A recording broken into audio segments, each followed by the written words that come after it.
How's everybody doing out there talking shit? That's right. We are talking shit on November 21st, a couple days before Thanksgiving 2023. This year is going by super fast. Today, what I want to talk about, first of all, let's get the right lighting because this is, I look super orange here.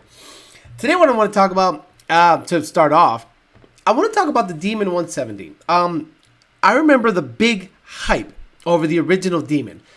That it ran like 930 or whatever, or 980 or whatever, in the nines. And then it took them months and months and months to be able to duplicate that time.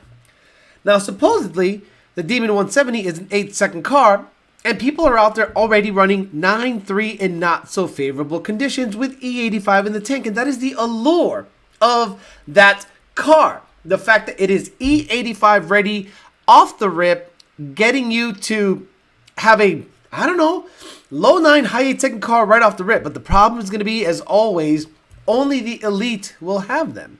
Only the people that have a shitload of money and are willing to pay a $100,000 markup. Unless you really know somebody and got it to you for MSRP, the layman, the regular person, the non-shop owner is going to be paying close to $100,000 over MSRP. We'll show you a tuner, Ripple Tuned, on Instagram. I follow him. And he was able to click off a 930 with first and second gear leave without any traction, really slipping and sliding all over the place, but the car definitely has some potential. Also, Whipple announced the release of their S650 Whipple kits. We'll see how they go. What are your expectations? Of course, they're putting out there behind the asshole horsepower numbers. Now, again, you and I both know making power to the rear wheels on a dyno is one thing. Putting it to the ground and actually making use of that power is a completely different thing. We'll talk about both. We'll also talk about a post where Murder Nova got himself into an F-150 and he posted that he put a Whipple on it on top of a Texas speed motor. So apparently he wants nothing but problems. So we'll talk about how silly the combination currently sits at. We'll see if we can bring him into the light, but I have a feeling that these Hollywood types that know everything will not want to get taught Coyote stuff by the Coyote Kings. But before we do that, let's have Mr. Bill O'Reilly say hello to the people. Okay. We'll do it live. Okay. We'll do it live. Fuck it. Do it live. I'll write it and we'll do it live. Fucking thing sucks. Absolutely. It sucks. So we'll talk about Mr. 2 Auto Solutions. He built the perfect Gen 2 car today. Perfection. 1100 horsepower. 900 pound-feet of torque. VMP Gen 3. 2.8 upper. 20% lower. Perfection. Leave it alone. Race Motive on Instagram. I don't know if the owner's alive. I haven't heard shit from him. We'll see what the deal is. DNA Performance. The online parts house to get all your parts, period. Nobody else. I support nobody else. DNA Performance. Parts.com, Parts From on Instagram, Parts From everywhere. Takeouts, miscellaneous Coyote stuff, complete cars. Check them out. Performance.com, ultimateheader.com, PMAS, Nick James, Pivot. Caliber Transmission, CaliberTransmission.com, Caliber Transmission everywhere. So, we'll talk about it, but not before saying hello to the people here. Travis, 2000 MCR, Joe Swish, Money 540, The Wolf, Kellen Sox, Mocky Mock, Clip Off the Horse, Jeff Betts, who's going to copy my setup, Money 540, Valley, Tesbeat, hello. Jeff Betts, hello. Darren Harper, Ray, Leon Phelps, Mac Attack, Paul Pontiu, Gallo Bravo, Michael Laredo, Itchy Bison, 2, JZ Foxbody. Amongst the law, Edu Martinez, Puro Pinche, 956, a la verga. Puro Pinche 956, a la verga. Nardi Mercado, Dustin Garrison, Demarcus DeKinnis. Demarcus DeKinnis? What the fuck is that? Nardi Mercado, Kevin Castle, Phil Fez, JD Swag, Justin, James Phillips, Stroke, 302 Mustang, Josh Stroked again, Elver Galarga, Savar Martiner, Black Tacoma, Matt Oliver, RCSB Ricky, TJ Skorsky, Brian Otrikoba, 956, says yo, Greg Alexander Salvia, who's a BMW owner, Nazo, 1 of 1 RTR, Bondo Bird, Sham Green, B. Lavesh, let's go all the way to the bottom and see, Mendoza's DNA High Performance, period. If they sell Whipple kits, buy them from DNAHighPerformance.com. Hey, DNA High Performance, do you sell Whipple kits? Are you on track to sell those shits? Morgan, underrated and technical. D-Rock Fox, Mike Jones, Gray Mustang, Kellen Stocks, Rich 50, Kate, me, DNA again, Brandon, Angel, Puerto Rico, and 3R Welding. Let's get right to it. No bullshitting around. Demon 170s are starting to be put out there in the wild, and they are racing them. Ripple Tuned on Instagram. Took one to the track. Made a couple of hits. Volume warning, pendejos.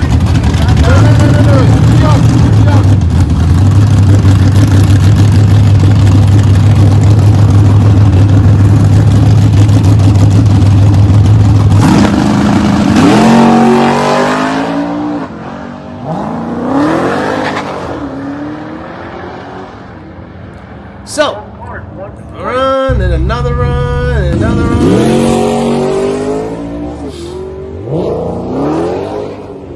That track needs help, needs some milk. But according to him, he was able to click off, check this out. Overall, the powertrain in this car is underrated, and I believe is making much more than 1025 behind the asshole power. Car's violent for a stock vehicle. We were able to get a 488 out of a 4,000 plus pound car. 60 to 130 with multiple 4.9s all day. DA today was plus 400 plus 580. I guess the car ran 9.3 in the quarter mile, 147 with a soft 1.4. That, I don't care what the fuck you say. That's impressive.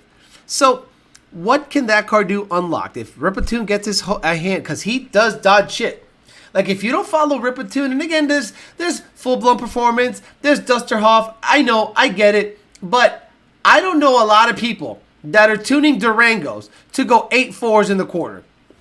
I don't know many other people that have gone 847, 165 with a fucking Durango, son. And they pretty commonly mess with TRXs that are in the low 9s, 923, 149. Now, I don't know anything about them. I don't know them from Adam, but I know one thing. The cars he fucks with run a number. So respect has to be put on his name regardless of what you think of the homeboy.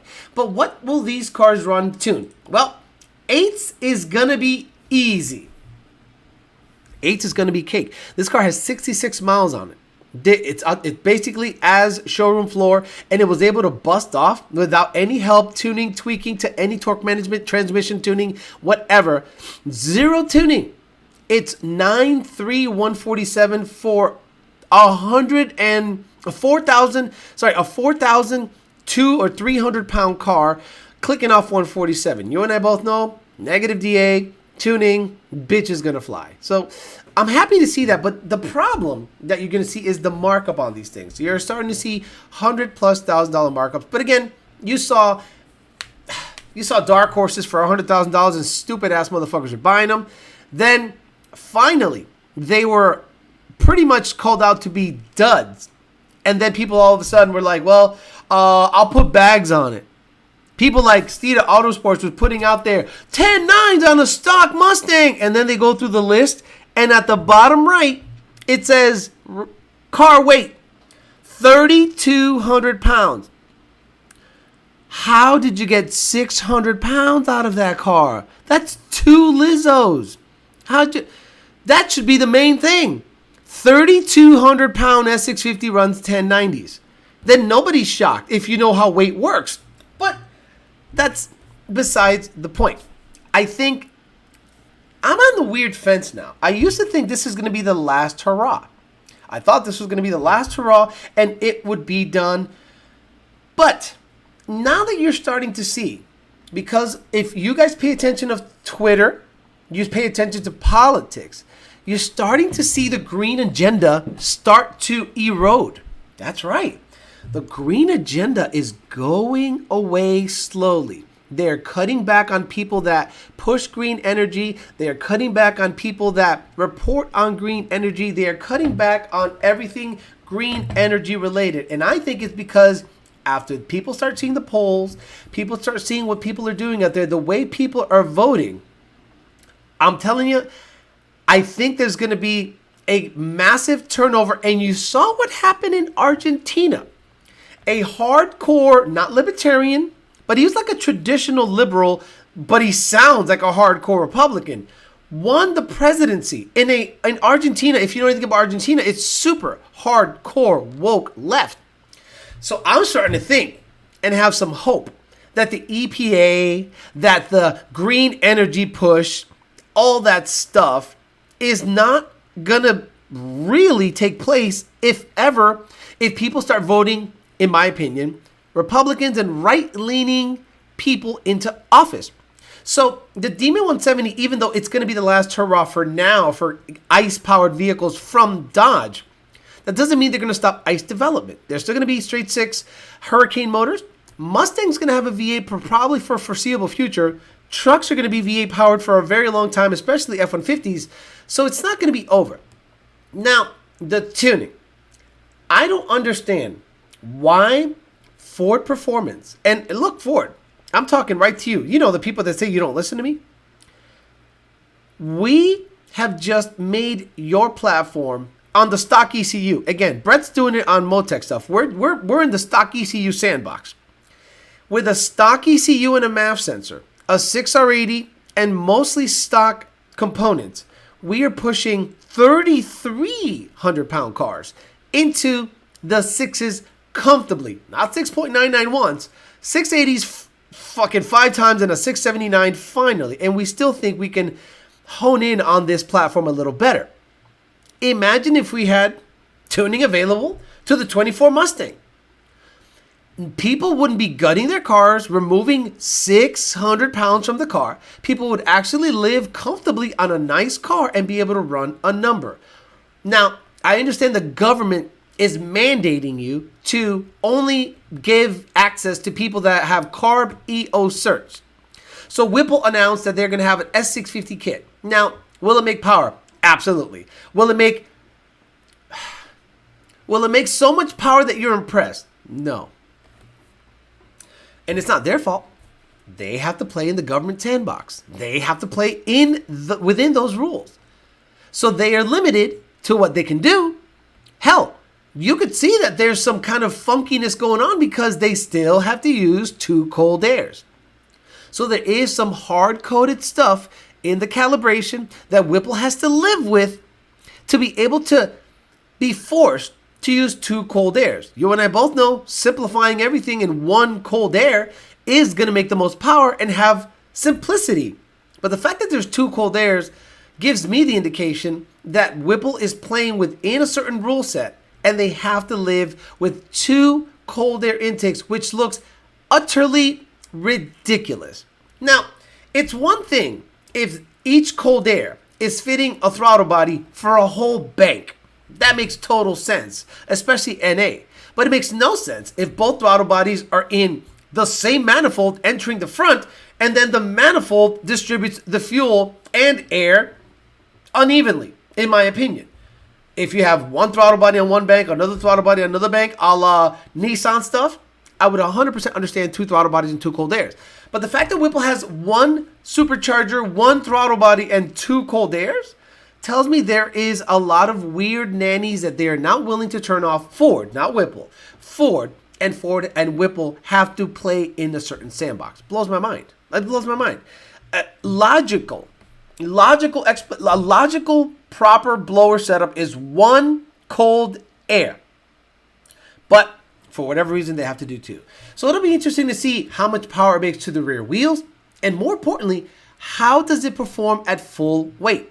I've always told people that it is silly to gut your car when all you have to do is wait, supercharge it, and it'll run the same number you gutted your car with a blower. So let's say somebody buys a GT, shoves a Whipple supercharger on it, stage 2, 855 behind the asshole power, and it runs a 10.8. How stupid do people that spent $15,000 to gut their cars look when a supercharged car, completely full weight on pump gas, and a Whipple tune runs in the 10s, making everyone who spent $15,000 and all these stupid suspension components run a similar number? What are you more impressed by? Are you more impressed by an NA car without a tune that goes 10s with 3,200 pounds and $15,000 in car parts? Or a $10,000 to $11,000, $12,000 blower, pump gas, absolutely full weight going down the track running that number? I'm one of those guys that wants a fully loaded car that gets down the track running a good number while keeping the creature comforts. So we'll talk about a lot of things today. We'll cover many things. Also, I saw a post for Murder Nova. I'm going to look it up because Devin Lewis, one of our guys, tried to bring him into the light. And Murder Nova's reply was telling. Because, let's be honest, Murder Nova doesn't know a goddamn thing about coyotes. Right? Murder Nova is using Texas Speed for motors. They don't know shit about coyotes. Right? So Murder Nova goes out there and puts up a post on Facebook of a Whipple Supercharged F-150 engine bay. And what's the first thing one of our guys notices? Locked VCT. How many trucks have you seen lock their VCT? None. None that I know of. Locking the VCT on a truck, you are now limiting a lot of the things that you can do. And luckily, one of our guys tried to bring him into the light. That combination would lose pretty easily to a properly spec 3.0-liter Whipple Coyote equivalent build. He is absolutely right. Already from the picture, there are a few mistakes by locking the VCT out on the cams, losing tons of low-end torque, and a blower combination that already lacks it. Exactly. The Whipple blower combo with low boost is not that strong down low. A Edelbrock 2650 or an Odin 2650 destroys the Whipple when you need torque. At moon boost, sure, the Whipple will roll out. I would go back to the beginning with a competent tuner and do this right. This is set up for lots of headaches and tons on the table. He is 100% right. So Murder Nova says to Devin Lewis, a blower lacks low-end torque, LOL nice. And someone said, Alex, you should bring this guy into the light. And I'm like, nah, based on his reply, I want nothing to do with it. Joe Nathan Goodwin. Murder Nova, he's actually right. Get with Lund, lock the exhaust, but not the intake. Alex Flores schooled his pro, and I said, nah, he's not teachable yet. You cannot go online and imagine if I got a 2JZ. Let's talk about LS stuff. I am not well versed in LS. I am not an LS expert. And I am humble enough to go to Late Model Performance, Kong, and people that I know are experts in this game and get on game with them. I have never come on this chat and said, LS, I know so much about the LS, this and this and that. What I would say about the LS is you can't go fast on any LS platform unless you cam it and fuck with the heads. When there's a Coyote, full fuel and boost, and Jake's truck made 1,000 fuel and boost and it was happy. So somebody like that who has never fucked with the platform, never messed with the platform. He just saw Midnight roll out. Every Midnight truck is tuned by Lund. So when he saw that, he must have been like, man, I gotta get in on this game. Gets in on that game, locks VCT, and gets a Texas Speed motor. That is craziness. A Texas Speed motor, Coyote specifically, I give them zero confidence, especially with locked VCT, because let's be honest, what angles did they lock the VCT at? Are they one of those engine builders that know more than anybody else and say, we know where to lock them, fuck you? And then the tuner goes, no, you don't. Because based on our vast tuning experience, they should be at this angle. Actually, you should retain VCT. Interesting stuff. We'll see how that develops. If he reaches out, he better be humble. You better come at us with humble pie, son. If not, vaya con Dios. And have VCT and low-end issues nonstop with that setup. If you want to reach out to Lund, we ain't sucking your dick. Nuh-uh. You got to come correct. And we're going to treat you like any other customer. Don't give a fuck what channel reps your shit and if you're on TV or not. So we'll talk about it. What do you guys think about the Demon 170? What do you guys think about the Whipple S650? What it will perform? And do you give a shit that Murder Nova put a Whipple and a locked VCT Coyote in a truck? VMP's coming out with a dual inlet supercharger. Looks goofy as hell. Correct. But again, they need to live in the Ford sandbox. Guys, Whipple has a single supercharger, single inlet with 2 cold airs. Like, that's goofy. You don't think the Whipple kit is goofy? You think the Whipple kit looks legit with 2 cold airs? But yes, the VMP Odin or whatever the fuck Marvel character they want to call it is going to have 2 throttle bodies so that they can utilize the 2 cold airs. And to be honest, I would rather two 80mm throttle bodies than one 163. I think we played around with that 5 years ago, Jake and I. I used to have a girlfriend that had a Coyote car. We bolted and made it operational via a special harness, a second throttle body, and just dangled it off to the side to see if it would fail safe. Not only did it not fail safe, the car threw no codes and no issues on a stock tune, which made me think, this is possible. But we never developed it because there wasn't really a market for it. Now, everyone and their mother wants two throttle bodies on their shit because they think it's going to make more power. And I think a big single will be okay. But with VMP specifically, if they need to live in that sandbox, it would be better for fitment to have two cold airs and two throttle bodies for fitment and supercharge. I think they're taking a more innovative route. I don't think they're better. I hear all these rumblings about a 3100 TVS I haven't seen dick about, but the fact that they're actually developing something for the S650 Mustang is smart on their part, and it's really smart to retain stock-ish throttle body location so that you can utilize the stock cold airs. That's right. Imagine the VMP kit slides in, and you can just take the two existing cold air intakes and put them on. That's a winner in my book. Can't wait for Lund to tell customers to get rid of that dual inlet throttle body crap and put a single in there. I don't know if that'll happen, because if they got to live in that sandbox, we'll see what the deal is. Why would you want to lock the VCT on a Coyote? You wouldn't. You wouldn't. Look, we proved that you can go sixes with intake VCT, because intake is the most important cam to suck in the air, and you can manipulate. You can get more torque, you can get more horsepower, you can phase it whichever way you want, and the exhaust cam can kind of stay in a certain angle. But people like that get Texas speed stuff, Whipple probably provided a free blower, and they locked the VCT, vaya con Dios. Tell me, what would be the dumbest setup on an LS you'd ever seen based off of ignorance? And again, I am not an LS expert, but I guarantee people do LS stuff that people make fun of. Like locking the cams on a stock NA Coyote is so fucking stupid. It's not even funny. Like, it is actually hilarious that you would lock the cams. Why? To get chop? Stop it. Stop it. No way, a stock sealed Coyote, the car shipped, it ran in 8 seconds. No way, a stock sealed Coyote, what the fuck is talking about? What the fuck is calling that? Jesus Christ. Very impressive setup. And you mentioned about 2 Auto Solution building that Gen 2 with a VMP Gen 3 or 2.8 pulley 20% lower. Murder Nova should have looked at Chuck's Coyote Fox body. So let's go to Ramy Zidon. Ramy Zidon sent me an email or a message, and he built this motor. He spec'd out the car. He did everything, and he did a great job. Ramy Zidon, shout out to you. We tuned it today. No, and this is the best thing about Ramy's build. You want to hear something crazy about Ramy's build?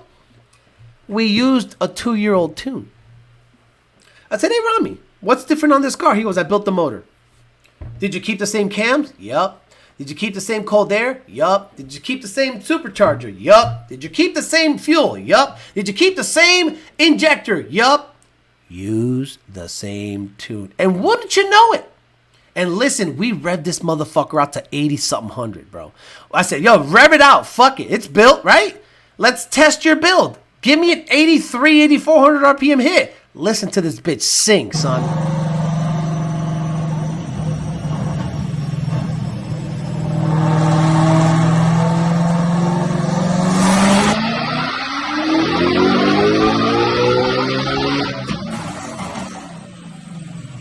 So let me pull up the graph before I do that.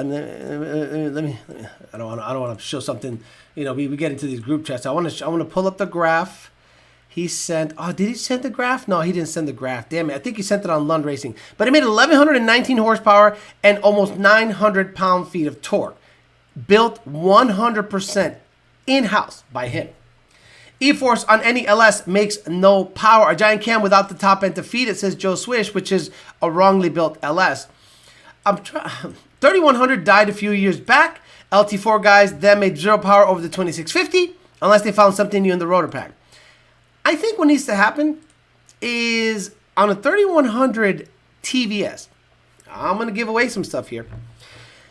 I think the case, VMP is going to have trouble making power with the 3100 TVS because the case design isn't good. How many of you have seen a Odin run a badass number? 8 is not badass anymore.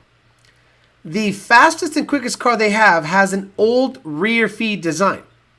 So the old rear feed design on the 2650 seems good. But for some reason, the 3100 rotor pack at the current, or the way it was built before, didn't really gain anything. And I think it has more to do with the case design than anything. I think if you want a rotor pack that big with that kind of rotor pack design, the case has to be, wow, the case has to be ridiculously refined, that I think the volume it needs to move that air, it would make the case look so stupid that even though efficient, looks are going to be something that people are going to look at, and you're going to closely mimic what Whipple is doing more than anything. Like if you're going to make a 3100 case, it's more than likely going to resemble what Whipple is doing with their stuff. Look at my rear feed TV 4.5 Whipple, right? There's a certain case design that is favorable to bigger rotor packs. So I think the case design is going to be the issue going forward. James Williams says, boosting 5.3s and swearing the bores are thicker. Big cams, stock converters, and stock gears. 102 throttle bodies and fast intakes on 450 to 500 horsepower builds. Rectangular port heads work best with LS3 intakes under 7,000 RPM. So, locking a blower truck setup is stupid on a Coyote. Now, let's make it easy for the dum-dums. The torque doesn't necessarily come from the blower. The torque comes from the cams in conjunction with the positive displacement blower. I can make in the tune a loss, a massive loss of torque, even if you have a Whipple or a big TVS mounted on top. Depending on the cam angle, intake cam angle of your Coyote directly dictates airflow and torque and horsepower numbers. Make the engine bigger at low RPMs, make it smaller at high RPMs via the intake cam phasing, then you get torque and horsepower. But he's a street outlaw. He knows more than everybody. LOL. Whipple makes no low-end torque. LOL. Cool. Dapper Dan says, I can't wait to see what the centrifugal kits are going to look like on the S650. Right. Well, Procharger already did that. Procharger released probably the stupidest looking inlet I've ever seen in my fucking life. But again, they are working with Ford's sandbox. There is something happening with two cold air intakes that Ford is saying needs to be retained and hard coded. And tuning should take that shit out of there. Tuning should simplify things. Why would you need two cold airs if you have one throttle body? Whipple has one throttle body. Why would you need two cold airs? Makes no sense. Some of the comments give me aneurysms when you try to read them. Alex, I know that there's no benefit to locking the cams on a Coyote. I was just meant, why would you think it was a good... I was just meant, oh man, why would you think they think it was a good idea? Okay. So, a lot of people that build Coyotes for the first time think that locking the VCT gets rid of an issue. And it actually introduces more issues. So, if they lock, okay, Texas Speed, what angle did you lock the cams at? And what cams are they? Are they stage 1 comps? Are they stage 2 comps, stage 3 comps? Are they stock cams locked? And if they are, what angle did you lock them at? What angle did you lock them at? What angle did you lock them at? Did you lock them at the parked angle? Did you lock them at the optimum performance angle? What's optimum performance on a PD supercharged F-150? There's no stock tune for that. Tell me, what is the optimum performance cam angle on a F-150 that is supercharged? Intake and exhaust. Or did you do the dumb shit where you take the cam card out and you go, well, before top dead center and I got my wheel and I got this and this and that. Meanwhile, the tensioners are loose. Meanwhile, your tensioners weren't pressurized when you set the cam. Did you pressurize Did you pressurize the tensioners when you set the cams? Did you? Okay, so now let's say that now you're introducing more issues, right? So when that truck turns on and they set 4 cams up without tension on the chain, on the data log, when the sensors are in the back reading, one bank is going to sound one way, the other bank is going to sound another way. Have you gone to a track and have seen twin turbo Coyotes and one bank sounds a certain way and the other bank sounds different? I've seen it. I've seen it all the time. Every single time I see a Coyote with bullhorns, with locked cams, one side goes blah blah blah blah blah blah blah blah blah blah blah blah blah blah blah blah blah blah, and the other side goes blah blah blah blah blah blah blah blah blah blah blah blah blah blah. I'm like, there's an imbalance. A cam is off about 2 or 3 degrees on this bank compared to that bank. Let's keep going, introducing issues. Let's say your cam angles are now causing an overlap. What happens to the bypass valve when you have no vacuum? What's the bypass valve doing when there's no vacuum? You're introducing more issues than you need. Stop locking your VCT. Stop locking your cams. Keep VCT active. Unreal. But Lund doesn't know what the fuck they're doing. I would be lying if I said photographing a Demon 170 sale and didn't make me want a Hellcat. Sold for an astonishing number. Why don't people understand that moving the cams gives you the best of both worlds? I wonder if the twin intake Ford's new gimmick, maybe they have more in the oven for this goofy setup. Can you run C85 on the 85 tune? Yes. I'm late, but let's go, says Bryson Witt. I made tools to keep my tensioners out on my 4-valve, Robo style. Good for you. You thought ahead. Alex, do you think the S650 is running off the 2 MAP sensors or off of 1 MAP sensor in the intake manifold? Kellen, it's probably blending. It's probably doing all sorts of weird shit, which I think is hard-coded, and that's why they have 2 of them. Anyone have Alex's Patreon link? I'll go there. What the hell? Go to my Patreon. I answered like 40 emails today. I don't know why. I mean, I'm psycho, but I'm saving people time. Patreon. I'm saving people time and money. I'd like to think I'm saving people time and money. But, you know, what are you going to do? I'm going to go ahead and put it on the chat and then make it a sticky or a pinned chat. If you want to sign up for $15 a month and get questions answered, you know, I post things that I don't post anywhere else. I post videos and articles and just notes, but mostly it's for you to get a hold of me and I can get paid for answering your questions for a $15 a month fee. Sounds stupid? Cool. I can, if Sean would have come to me or anyone at Lund, all them issues you're going to have with the lock cams, you would have been like, done. But if you said, man, I want this thing to chop like a son of a bitch, I wouldn't have been able to help you. I would have been like, bro, vaya con Dios. You want to go fast or you want to chop? Well, I want to do both. Stick an LS in it. Alex, the Crown Vic ran a 10.712 for the day local track. Figured you'd be interested to, I'm not interested to know like at all. But Alex, Honda guys lock their cams all the time. This is getting deep. Everyone's going to go listen to their cars after this episode. Listen to your locked cam Coyote right now. Do you have bullhorns on your junk right now? Go listen to one bank and really listen. I'm saying really listen. And listen to how the car starts. Oh, that's my favorite. That's my favorite.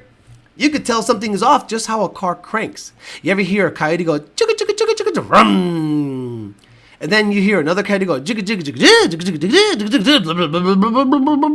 jigga. Does this car have locked cams? Yup.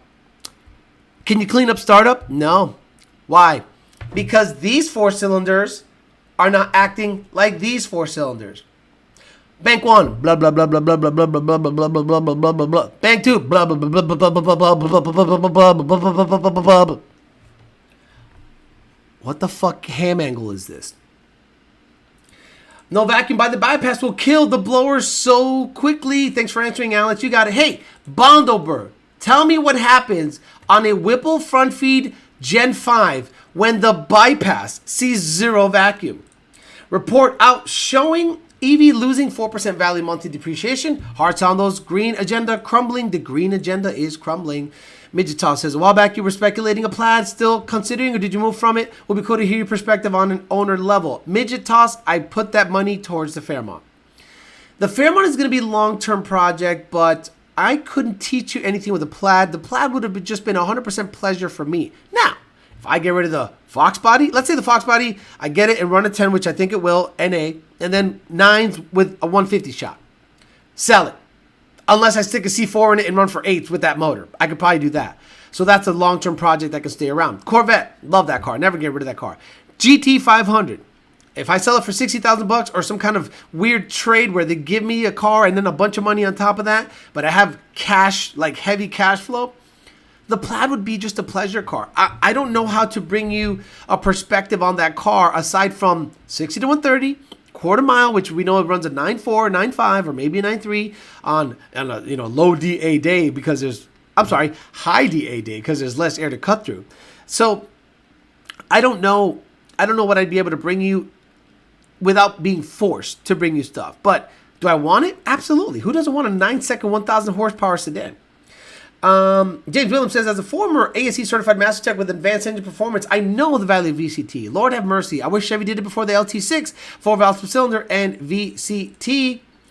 Boosted Lucky just ran an 8.2 on his second test pass for TX2 kit with a 3.5, 60 to 130. Not bad. Not bad at all. I think his setup is similar to my old GT500 setup where it ran 8.1. About 1,100 horse, turbo 400, unless he has a stock transmission. Locking the cams on a Coyote basically makes it a 4-valve with good heads and a better computer. Boosted Idle, Plaid, money going towards hush money. Exactly. Are people just scared of a cam phasers? This is not a 5.43 valve. The Coyote is VCT. Guys, it's Texas Speed. No offense. A Ford Racing Illuminator is 10 times better than anything that Texas Speed puts out.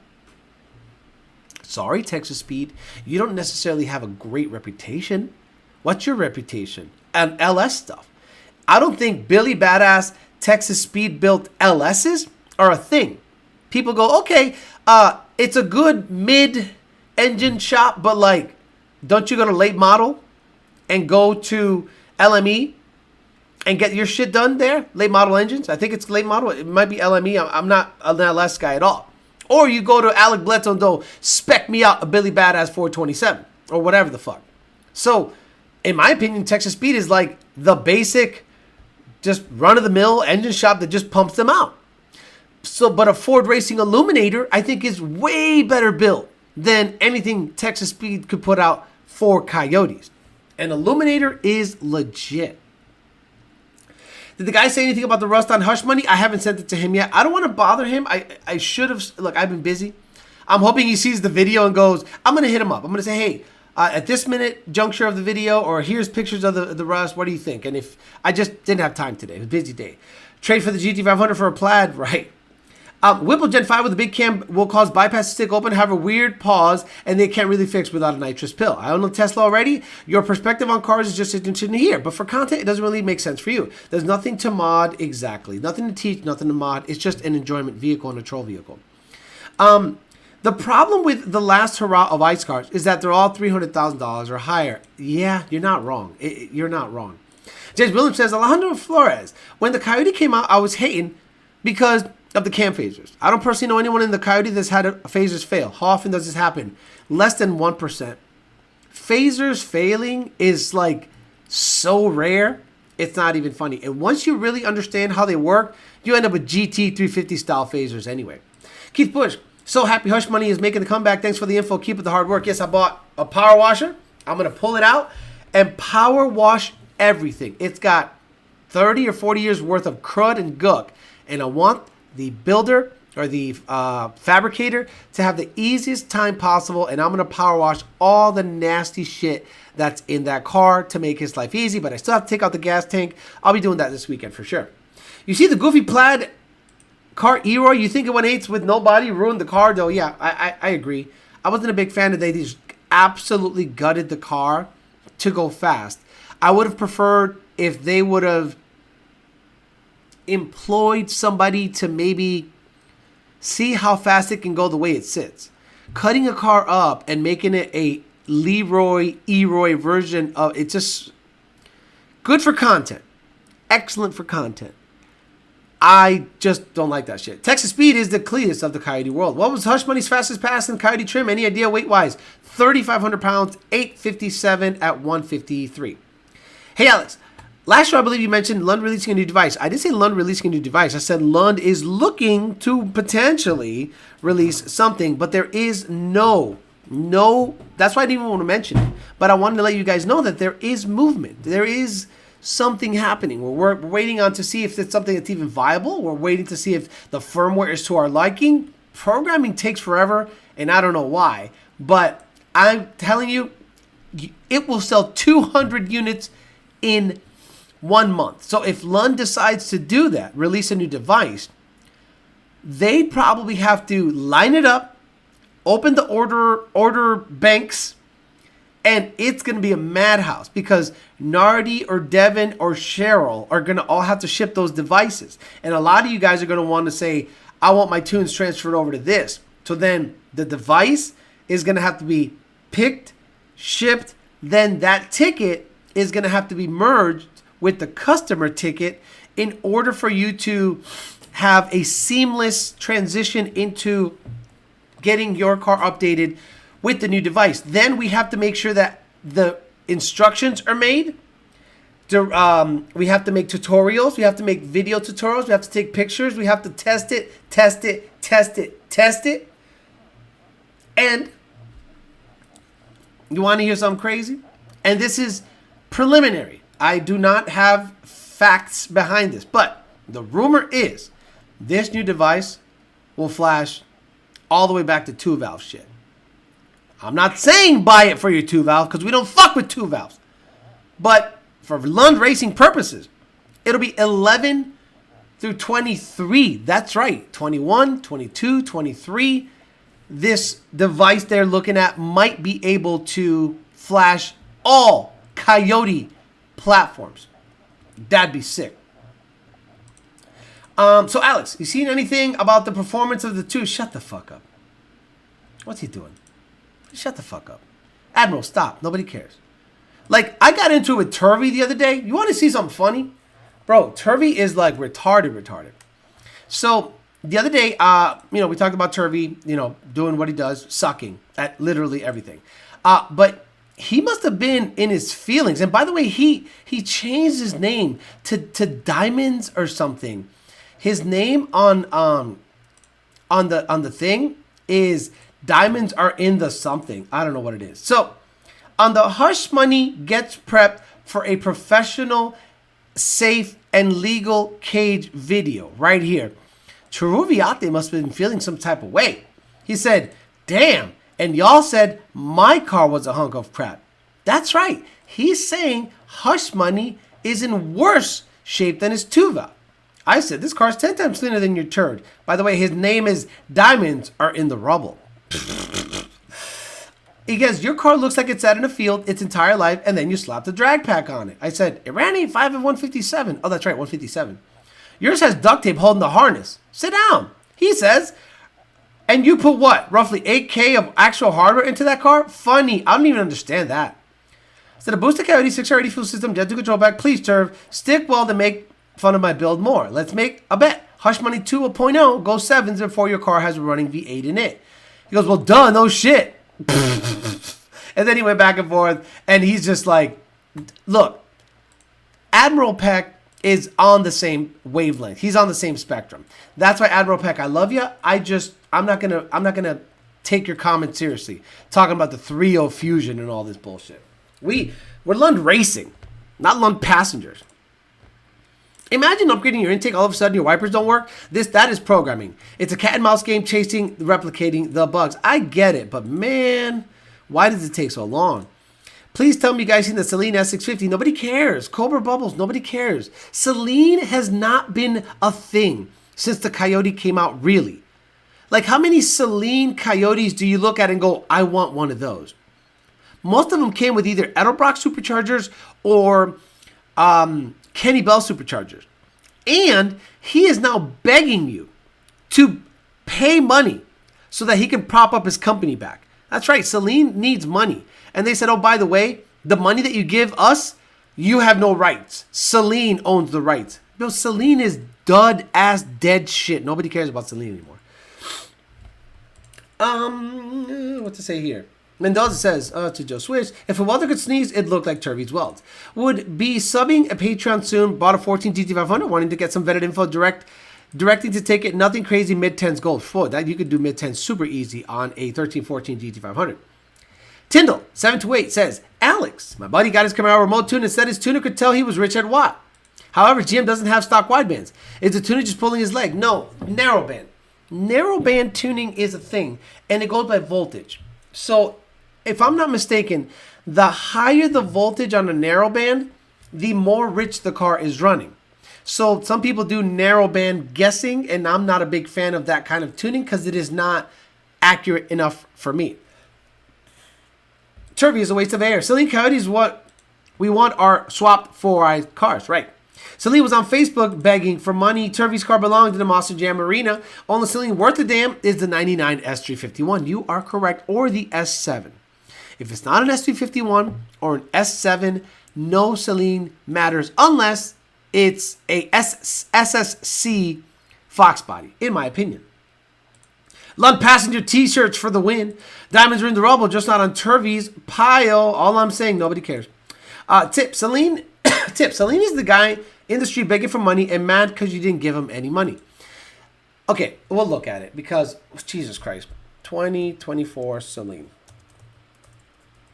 I'm going to waste my time looking at this thing because it's going to be a typical stupid. Yeah, of course, I knew it. It's just stupid. It's just stupid. Oh my Lord, this looks like it was built by an old guy for a car show.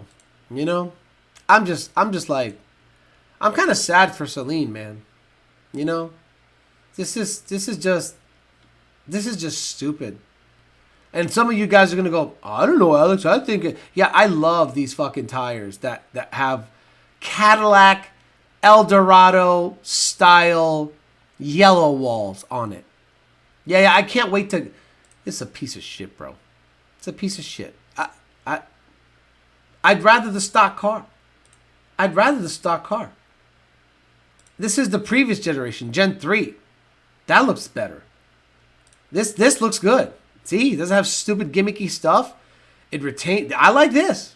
I don't mind this at all. Do I want to go out of my way and pay $1 extra for it? No. But this is better than this. Again, this is way better than this. It's just Seline is over, bro. And I feel bad because that guy was like a juggernaut in the industry for a while, but I don't know what the fuck happened. Did he snort all the money? Like, what happened to Seline? Like, what was the demise of Seline? Did he just like snort all the money? I don't understand how a company can be mismanaged that badly. Maybe Carroll Shelby should have helped him out. I don't know why Carroll Shelby didn't help him out. I think he should have helped him out. Where is he? He should have helped. If Carroll Shelby would have come in there and chewed gum in front of Steve Seline, he would have learned something. I came here to chew gum, and I forgot my gum. Hey, Alex. It says, Freak50. Would you suggest gapping the rings on a Gen 3 Illuminator for a Gen 3 Whipple? Car C no more than 7 to 18 PSI things. Yeah. Well, Illuminator? Fuck, I wouldn't.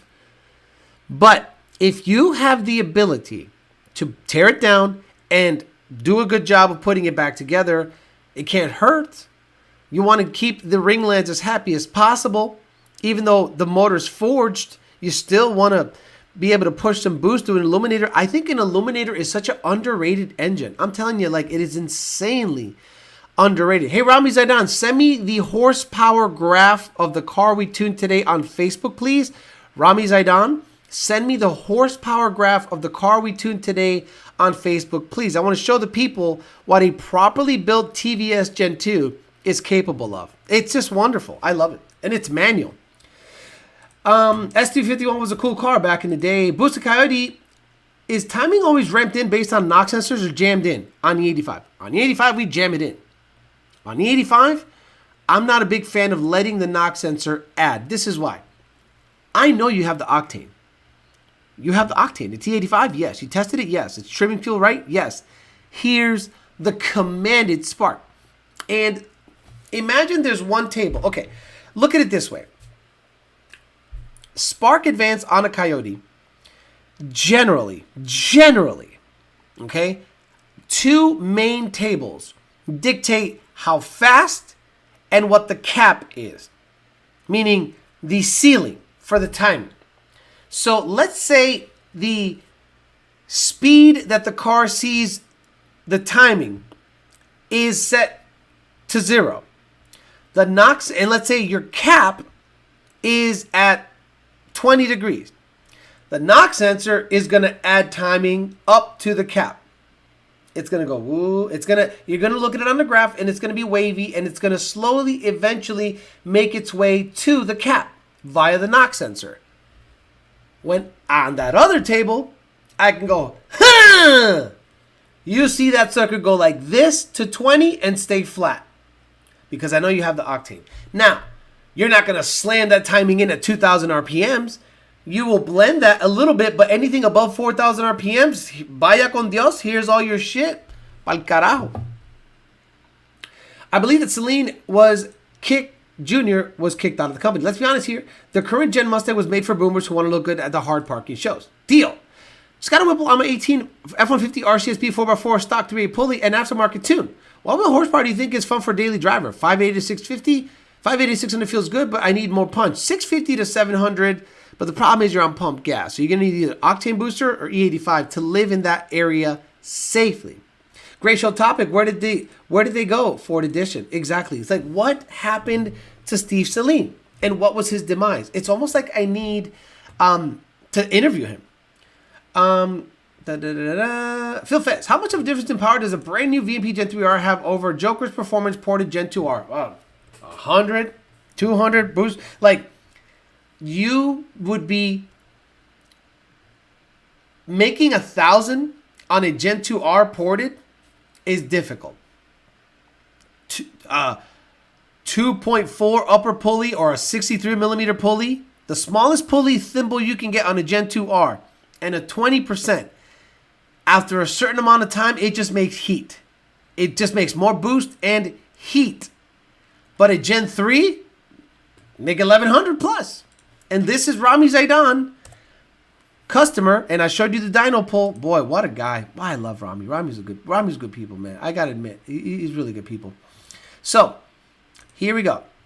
Oh, damn. Look at how smooth, Papa.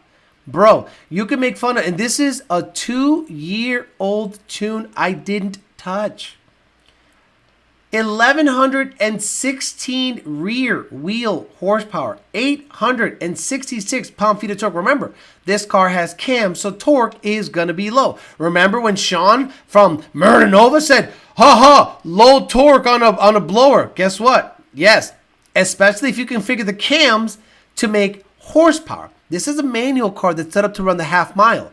He's going to live above 5,000 RPMs. And at 5,000 RPMs, this motherfucker's making 800 pound-feet of torque. If you go straight up, it's probably making 800 right here at about 5,500 RPM. Let's say right here. Wow. Damn, Ramy. Good job.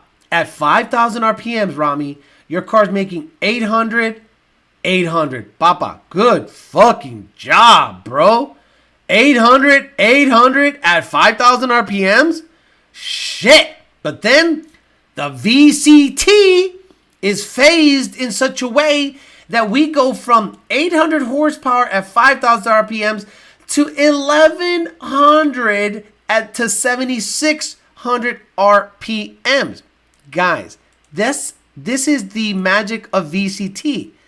You saw at 5,000 RPMs, the car made 800. And then when VCT allowed more sauce, we were able to make more horsepower. Typically, when a car makes the same horsepower as torque, it carries that through the whole pull. No, this motherfucker did exactly what it's supposed to do. That is a wonderful example of what VCT does to a tune. We're making 800 at 5,000 RPMs on a stick Coyote, and it ends up at 1116 at 7,600.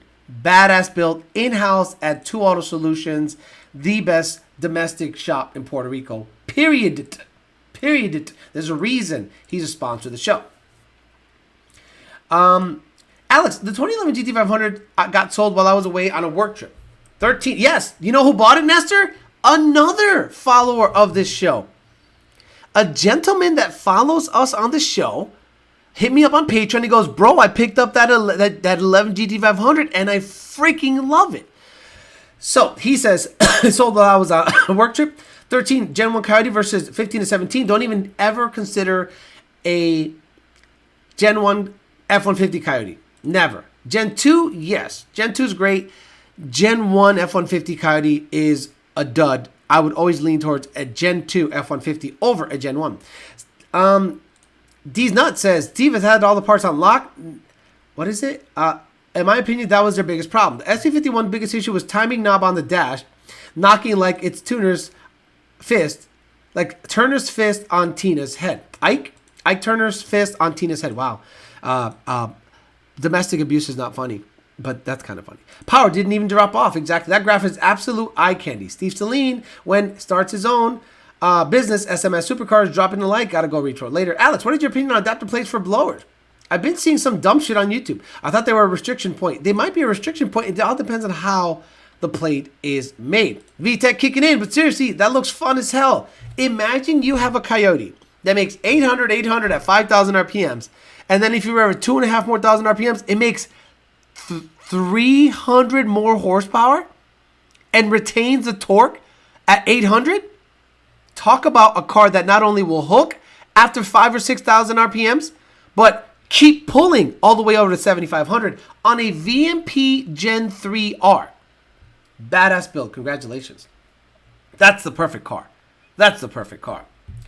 There's a white stripe delete 11 GT500 in Portland on Craigslist for like $33,000. Gen 1 2013 Mustang Papo, says Nestor Bear. Oh, damn, Nestor. It depends on what you want to do, bro.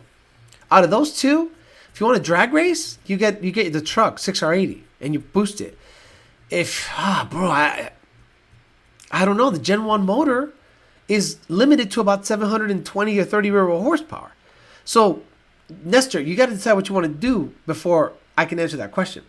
Is Hush Money going to get a turbo setup? Was curious what ET goals are going to be. Yes, Silver Surfer SS. So, this is the goal with Hush Money.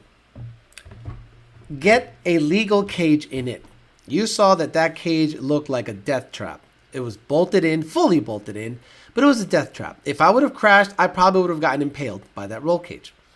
So I never had that full confidence in the car in an event of a crash. And that car took a hard left on me one time at Mod Nationals, and I ended up in the other lane, and I didn't know why.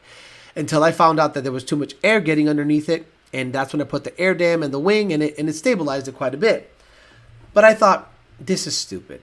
This is just too fast for what this car is. So let me go ahead and just, I don't have the, guys, sending a car to get chassis work is huge money. It's big money. It's baller money. Okay. So what's an 850 cage, a mini tub, and front tubular cost? It's probably going to be close to $20,000. Okay. You understand? That's good money. Then when it comes back, I got to shorten the rear end. I want to put a 15x12 with a stretch 275 and slam the motherfucker to the ground. There's a certain look I'm going after. Do you know what I am saying? And then I got to start thinking about the power plant. Power plant, people are going to go, Alex, you had that in there. Where are you going to put it in again? It's the motor's been out of the car for 2 years. So, but I want to support people. And Senior is excited to lay out the turbo kit on that car. And based on what Senior did with the Grey Goose, I have the utmost confidence that Senior can design a great, efficient turbo kit for that car. Now, I don't want bullhorns. So, Senior, if you're online, no bullhorns here. You're not going to have me sucking in fucking fender gas. I want the exhaust run out either the middle of the car or out the back. I do not want bullhorns on my shit. I am not a fan of bullhorns. So, that's the only instructions I would have for him. I also want to support Jake. Based on what happened at World Cup, we had a eureka moment. And I said, and Jake got his mind working, and he's like, bro, I came up with this. And I go, I want to run that. When will it be ready? He goes, probably 1.5 or 2 years. I'm like, that's probably when the Fairmont will be ready. So, Fairmont, stock Gen 3 bottom end, Gen 2 heads, probably Gen and probably locked cams. Now, the reason locked cams is they're already locked. But if Junior says no, intake VCT, you got it. So it'll probably get intake VCT 3-2 setup. Gen 3 bottom end, Gen 2 heads, Gen 2 timing components. If it's Gen 1 timing component, I'll get a Gen 1 manual control pack and we'll do it that way. Or we'll see. If the lock cams allow the car to spool up okay, and if I got to move the cams a little bit, we'll see. There's a lot of things that are at play. But it'll have a 6R80. That's right. It'll have Jake's new thing that he's working on.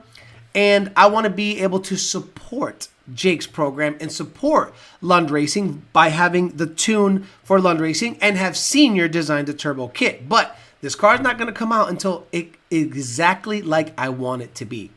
Safe, nice, good parts in it, good floor, good paneling, just quality stuff in it. Not super high end, but quality enough, because what I had in there was literally a death trap of a piece of junk that was just fast.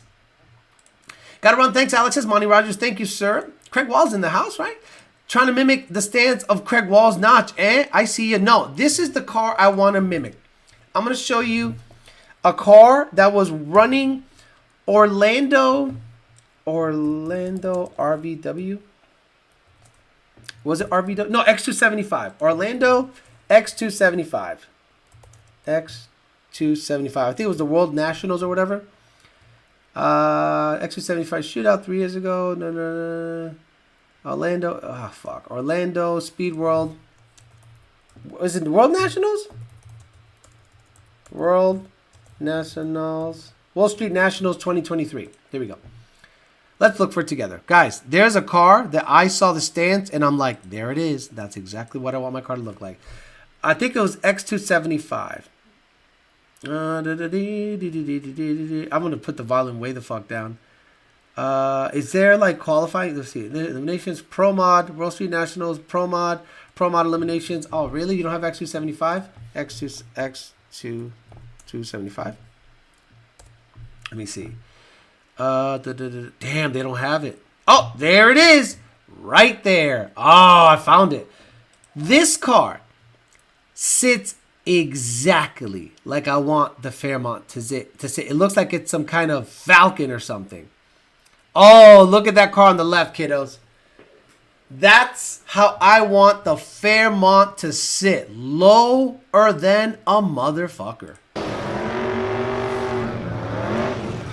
And I believe he has RC comp wheels.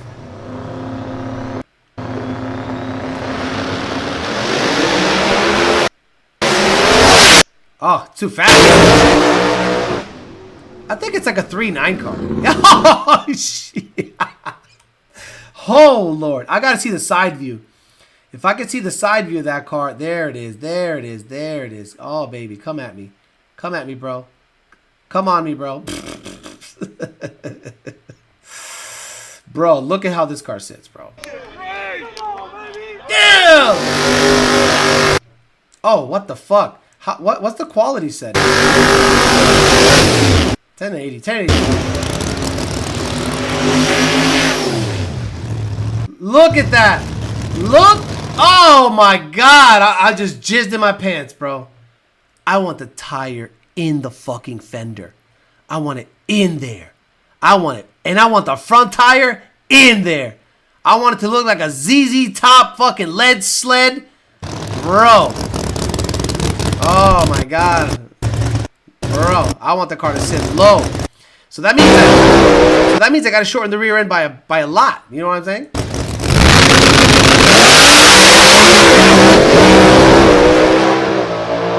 Brother, that's how I want my car to sit. Fabricators on the chat, fabricators that want to work with Alex, that's how the Fairmont has to sit after it comes back from the cage.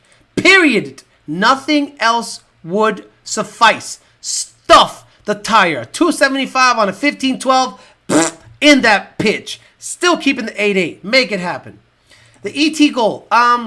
It's going to have a stock bottom end. So Mendoza's Coyote, that's going to be my limitation.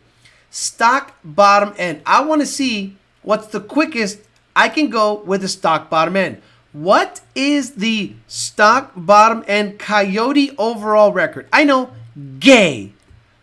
I'm about that life. Alex, I would take my chances with your old cage than Diamond Dallas Turbiate's wild cage.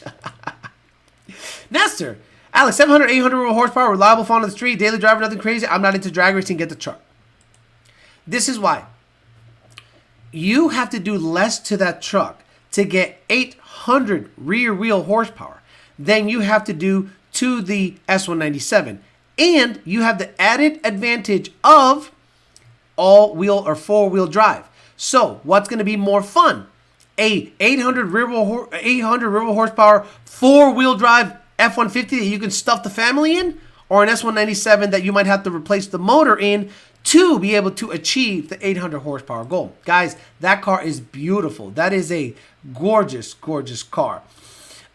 Rest in peace, headphone users. You're not getting that for $20,000, buddy. No, I'm not getting that for $20,000, buddy. But I can get the stance. I can get the stance.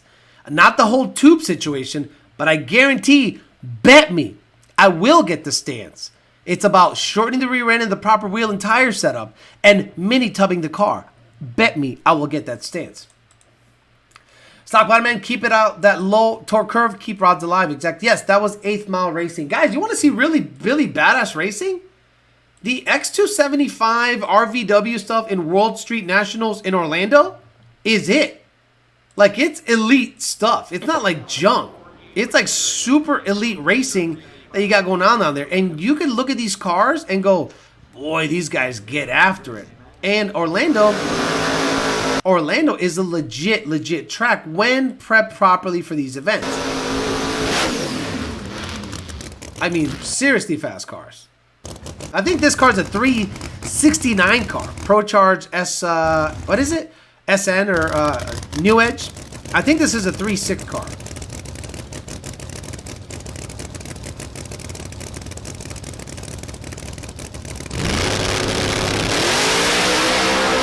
Oh my lord. Oh my fucking god. In the 8th, bro. Stop it. He's already dead. Jesus. I mean, serious car. So yeah, I just looked at that. I saw that car sits super nice. I'd love for my car to sit. It doesn't have to sit exactly like that, but I want it to be low. What is the small stock bottom end record? High 7s? I think it's in the high 7s. Mendoza Coyote says, yeah, I'd feel safer with your cage than Torviate's Death Trap. How would you build a 6-second 60 to 130 streetcar Fox? 6-second 60 to 130? 6-second 60 to 130? 600. I have an 8-second 60 to 130 Fox, so I would say a 600 horsepower Fox. So let's say a 150 shot on my car would probably be a 6-second 60 to 130. That'd be cool to try out. You got it, Nestor Barrios. You got it on the. I'd rather get a truck than the other one, than the S197. Did you see that Leto's Law episode about legal monitoring of your car without your consent? All I could do is think of calling the 24 Mustang snitch. Yo, I messaged Lund with the same questions about changing tunes. I had 3 email replies in 3 hours. I was bamboozled. Yeah, probably Nardi and Devin. Nardi and Devin are on top of their game. I wish the faster H-pattern cars tried their luck in X275. Only 1 or 2 people have done it so far. Turvey's car is NASA inspired. The car splits apart when it's up to speed. Oh, Jesus Christ. Corey, GMs have been snitching ever since they started putting OnStar in them. Correct. Alejandro says, James and Williams, is the rear suspension stock style or 4-link with the panhard bar? It's stock style 4-link with a panhard bar. James Williams, Fox bodies are 4-link. Oh, no, panhard bar. No, it has an anti-roll bar.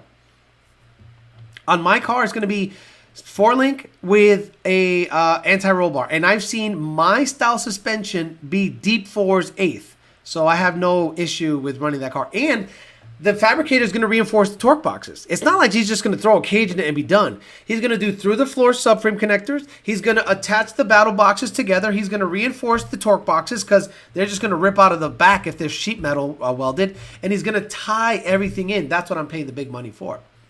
The craziest part about Dustin Diamond Turviate's video is Alex complimenting him more on his hair than his welt. For a frame of reference, what did the Grey Goose run in the 8th? 4.4. You understand, guys? 4.4 was the Grey Goose. Brett LaSala has been 4.0. These cars are 3.7, 3.6. Somebody went 3.48. Did you see that? Central Link, I got a guy here in Detroit, 4x4, aka F-150 Whipple, killing it. Did you send it on Instagram? Instagram? I'm sure you sent it on Instagram. Didn't have problems. Let me see. A bunch of zeros sent an attachment. Oh, okay. Who's this? This is a... Oh, Jesus. It's too loud. So it's a Cybertruck?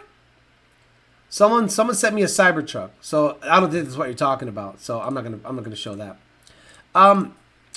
When you get your car done, head out to BMP for testing. I'll come check it out. I'll probably do Orlando more than BMP. I want to be honest with you. I'm not a fan of BMP at all. There was a live stream. Street Heat. I guess TRC held an event there a couple of weeks ago or a week ago called Street Heat.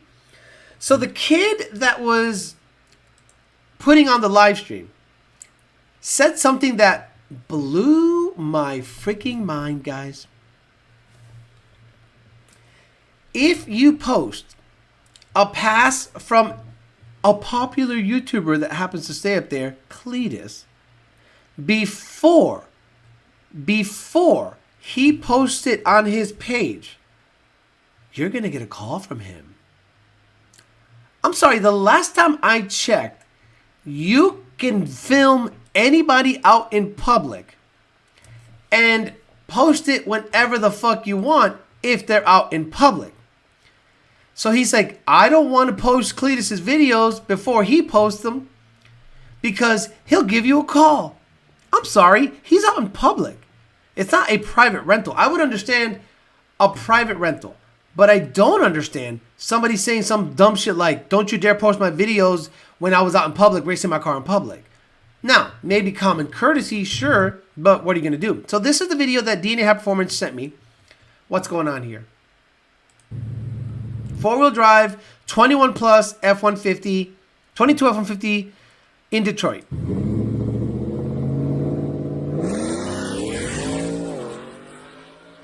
Quick truck.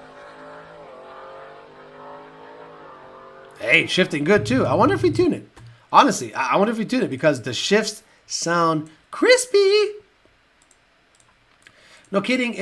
I've been 102 60 foot and low 430s in my Extra 75 car with stock suspension and 100% stock upper and lower soda fox. Holy shit, Craig. Craig, you've been 430s in the 8th with stock suspension and 100% stock upper and lower torque boxes? Bro, look, I'd be happy with a 4.9 in the 8th and a 7.9 in the quarter. Bro, Craig Walls' car sits so pretty. I can't wait to see you see that car, get that car sorted. And once you get that car sorted, I would love to just have a run through of the car. Even though maybe you guys don't care, the fact that he's a subscriber and a member, I'd absolutely put him on the channel. Do you think I'll need to go to various locations for the front and rear of the upper and lower trailing arms, or do you have them already? I have everything. All I need to do is, and Craig, I might need your help on this, brother. You might need to email me at ydbtforlife@gmail.com. Who would you send your car to have the rear end shortened, new axles, flanges welded, and have proper fitment with a 1512 on a 275 with a mini tub on the Fairmont and have the right stance? I don't know anybody. Maybe the guy I'm using for fabrication can do it, but I don't want to pay another $3,000 or $4,000. I have to slowly spread the wealth around over time because I can be in debt really fast. Damn, that sounds sketch as hell. Just got in. I'll catch replay later. If he calls, I'll take it down for $10,000. Nothing less for that. Who are we kidding? Either way, it's a Luntune in that truck. That's funny. Yeah, seriously, Craig Walls, ydbtforlife@gmail.com. If you need to, I need to know who you would use for fabrication. Maybe you do. Look, I would love nothing better than to have a channel member. I will pay you to do the work, or if you know somebody that you trust. Again, the fabricator I'm using is excellent, but I gotta pony up the money for the cage first, and the mini tub and the front tubular stuff, and then we'll see what the budget looks like after he's done with that. Tin soldiers, rear end for the work. I don't think they're gonna work on my shit. Really? Stop it. I mean, they seem legit, but I'd have to ship the car to them, or can I do it? But the thing is, I don't have any. Jake can do it, and a couple other guys locally here can do it. I just want like guys that do it for a living to do it, not guys that are capable. It's one thing to have guys that are capable of doing it, versus guys that do it for a living do it. Like, I'm sure there's a guy out there, a tuner, that can tune a Coyote decently. I'd rather have Lund Racing tune it because they do it for a living. Similar thought process. Dropping by to say hi, says Matt Benoit. Cold start having backfired through the manifold, sounded like a rod knock, and the drivability from $2,000 to $4,000 is what sold me on switching tuners. You said TIG Vision was too backed up. Yep, TIG Vision is 3 to 4 months out. And in 3 to 4 months out when I'm ready, he's going to be 3 to 4 months out again. So no, I'm good. Alex, oh look, Turviat is in that. Turvi's in the house, or diamonds are in the rubble? Diamonds are in the rubble? Fucking clown. Alex, you went 8? That sucks. You went 8, Alex. That sucks, says a guy that has duct tape holding his harness to his radiator shroud. Turbinator, glass roof. Turvy said he'll do it. YouTube corrupt, anti-free speech, liberal company says. Is there a certain power level? Damn it. You would recommend going from a 305 45 17 to a 315 50 E2 sheet R and a boosted 10R car doing street stuff? Yeah. Anything over 15 or 14, 15 PSI, the 315 is just that much better than a 305. I'd do it. Look at the C Nardi. Do we have? He's gonna love that I'm gonna hit him. He's gonna yo, Alex, talk to me. Talk about me on the chat. So, C Nardi. We tune him. Guy crashed his shit the other day too. So, C Nardi put 315s on his car, and I guess it like hooked. And it was like, oh look, it hooked. Where is he? 10R giveaway. Oh, maybe he didn't have a. Oh, here it is. Here he is. So, what did it say here? I think this is with the 315s on. And I think he didn't bolt in his seat properly. So when he did a pull, the passenger straight went to the back of shit. We'll try third on setting 4.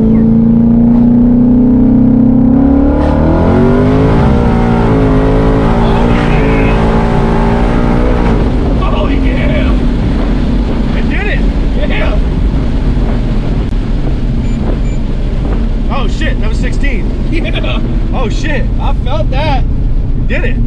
Yeah.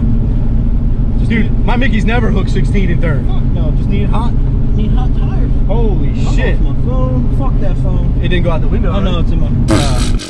So I guess, if I'm not mistaken, they put 315s on it, and this is how it sits. Oh, it's a Hoosier. Damn, that's a big old meat back there. That's a big old meat, boy.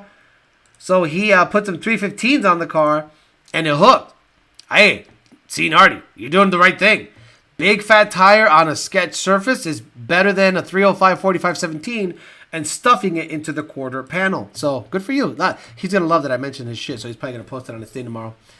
See, Nardi about to need a build 10R soon. He knows it. Hey, man, that Grumpy Jenkins idle out of a small block is pretty gnarly. What the fuck is he talking about? Coyote was coming in a little too high power. Larson's race car chassis, Larry Larson can build it. You guys are like, send it to Skinny Kid Race Cars. I'm like, what the fuck? This is a 8.8 that needs to be shortened by the proper axle, weld everything on, make it all fit. I send it to you. You show me where, I will show you where I want the tires to be. You make it all work after that. Did you ever see that video of Ford Edge and the Mustang I sent? No. Alex, what do you recommend for a Whipple 16 M6? Okay, what tire? M&M. M&M, if you're a 10 PSI, a 305 45 17 ET Street R. If you're a street tire like a 20-inch, an NT555R2. If you're a stick guy and you do a lot of street dig stuff, I would do a bias ply. I would do a bias ply 27 by 11.5 by 17. Oh, 28 by 11.5 by 17 Hoosier QuickTime Pro. See, Nardi's a good guy. I owned his Cobra after him. Good times. Alexander Salvi says, how difficult would it be for Lund Racing to tune a whole new platform like BMW? We're not going to touch it. We ain't fucking with that. We're not touching it. We are busy enough with Coyote stuff, Ford stuff. We're not going to touch a BMW at all. Why? We make our money with volume. Tons of volume. and Alexander Salvia. We would need access. And according to everything I know, that I don't think you can access everything on a BMW unless you take it to some Russian and unlock shit. I'm good. I'll pass. I was watching the guy the other day. What do you need? What do you need with the seated drag springs? 2 3/8 spacers on each side? Yes. 2 3/8 spacers. You might be able to weld them together or have somebody weld them together for you on each side, and the car's going to sit high on the back. But somebody said something so good for IRS cars that it will make it so easy for you to understand. On an IRS S550, you essentially want 2 pogo sticks in the back. You want it as stiff as possible. You don't want compression, or you don't want the tire to go up. You want the car to rotate. Let the IRS do some work. So you want it as stiff as possible out back. Let the car rotate. And if you noticed, every single time a bigger tired 315 car with big power gets on the track, it does massive, crazy wheelies. So then you have to tie the front end down, whether it be with spring or really expensive shocks or actual moving weight into the nose of the car. So 2 pogo sticks as stiff as possible in the back, big tire, make sure the dampening and the spring in the front is proper to not do a big stupid wheelie, and you'll have the best results for IRS stuff. You take a Nitto over a Pilot Sport 4S? Absolutely. I'm a drag race dude. I'm not a turning guy. Matt said, I said to Instagram, I'm good. Riley Newfield said, I'm 99% sure you're my tuner, and I sent you a log yesterday. The other day my car fell on its face, wasn't sure what it was. I think it was bad gas, 60 to 130, now 7/10 faster with new gas. Crazy. Yes, Riley Newfield, I think I'm the guy tuning your car. Tavian Hackwell says, Alex, recipe for 800 wheel on the Gen 2 Roush and the best throttle body for tuning. Thanks. Gen 2 Roush, you do for 800 horsepower, you need a 72 millimeter upper and a 10% lower. You're going to get E85 fuel system and ID1050Xs, a PMAS 120 cold air, and a CJ65 Ford Performance throttle body. And we've got all major brands and tires for sale for Black Friday. DNA getting after it. Eric Yo says, big gun. He's capable, not bad on the wallet. Aiming at a Gen 2 control pack, Gen 2 with Comcap NA Stage 3, 6R80 and a Lund tune. Then Whipple with a 3.6 pulley, my dream for the Fox swap. That actually sounds pretty good. That actually sounds like a pretty healthy setup. Look, again, if you want to soften the blow of a Whipple down low, aftermarket cams, like a Comcam Stage 3 is the way to go. Or if you lock your cams and put them in a position that they make best power at high RPMs, your torque will be lower than if you have VCT active. Sean, you bet, bro, you're going to learn the hard way. So that's okay. It's all good. Hopefully he's sponsored. Amen to the Nitto versus the Pilots. Turvey, no offense, but your fab work is not good to an 8-second pass. It will never pass tech. I do give you props for trying. I'm not busting your balls. Just be smart about tuning it safe. Dude, he's going to kill himself in that car. I guarantee it. I like front runner chains that were in section 8. Yes, the limiters.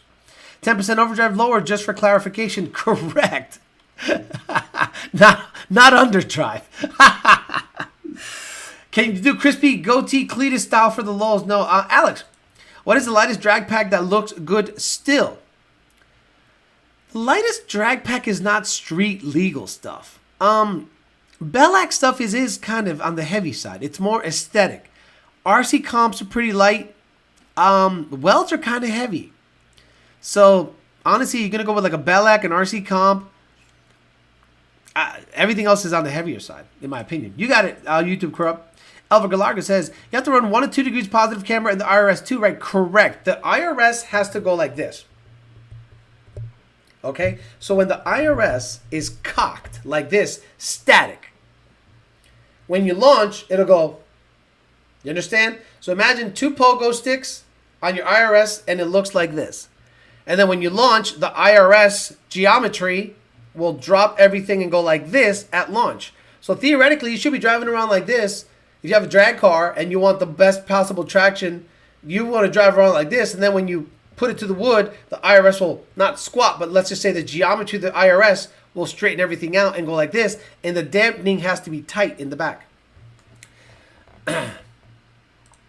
I'm going to get a 6-second 6130 with a full weight premium car, 4,000 pounds. ESS G3 120 headers, 3,500 D8. I think you can do it, brother.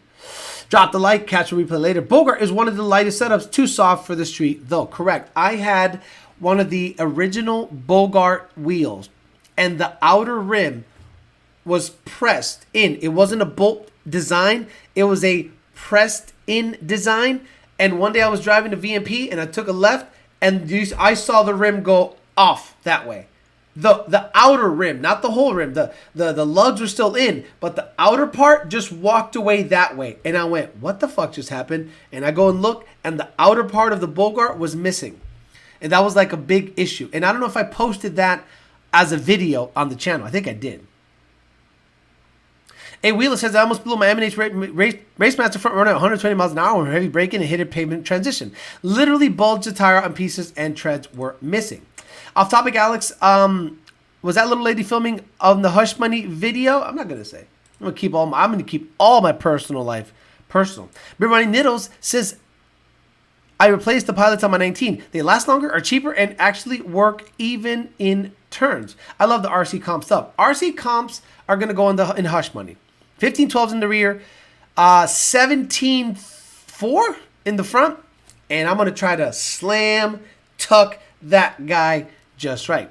On the rear says RPF 1s are amongst the lightest street wheel they can use for drag pack. I posted a BMW running 8.9 with an 18-inch Hoosier the other day. Oh, Jesus Christ. Alex, the drag pack you had on the red car, they were nice looking. Corey Grayley currently has it on his car. It's an S71.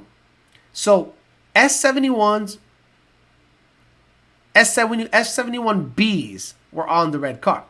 Alberto says, my Balax skinnies are 23 pounds with the front, but I hit a pothole and they probably get fucked. Bumble swipes.